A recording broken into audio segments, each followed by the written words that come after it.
warahmatullahi wabarakatuh. Perkenalkan, saya Hasan Mutia Soliha dengan NIM 2004059, Prodi PG PAUD FIP UPI. Saya ingin menjelaskan materi tentang tahap perkembangan bermain menurut Piaget.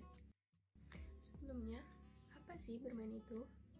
Menurut Piaget, bermain adalah suatu kegiatan yang dilakukan secara berulang-ulang dan akan menimbulkan kesenangan atau kepuasan dari diri sendiri. Bermain merupakan kegiatan atau aktivitas yang menyenangkan yang sering dilakukan oleh anak. Anak akan lebih banyak menghabiskan waktunya untuk bermain. Dengan bermain, anak dapat mengasah kemampuan dan potensi yang dimilikinya secara optimal.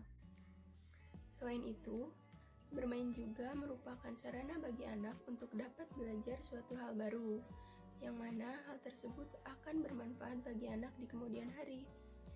Oleh sebab itu, kegiatan bermain adalah hal yang sangat penting bagi anak.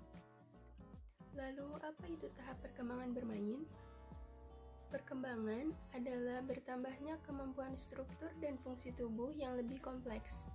Perkembangan merupakan perubahan yang bersifat progresif, terarah, dan terpadu. Melalui bermain, anak dapat mengoptimalkan perkembangannya. Karena itu, penting bagi orang tua untuk dapat memfasilitasi aktivitas bermain anak sesuai dengan tahap perkembangannya.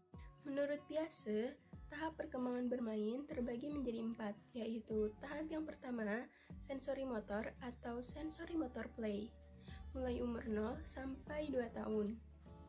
Dalam tahap ini, anak lebih mengandalkan indera dan gerakan tubuhnya ketika bermain.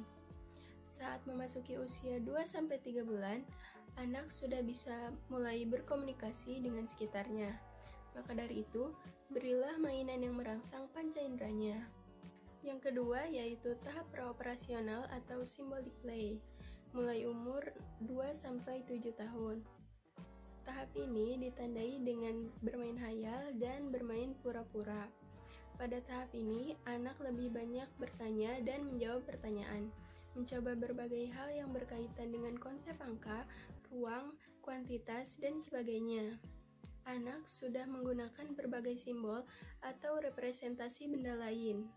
Bermain simbolik berfungsi untuk mengasimilasikan dan mengkonsolidasikan pengalaman emosional anak.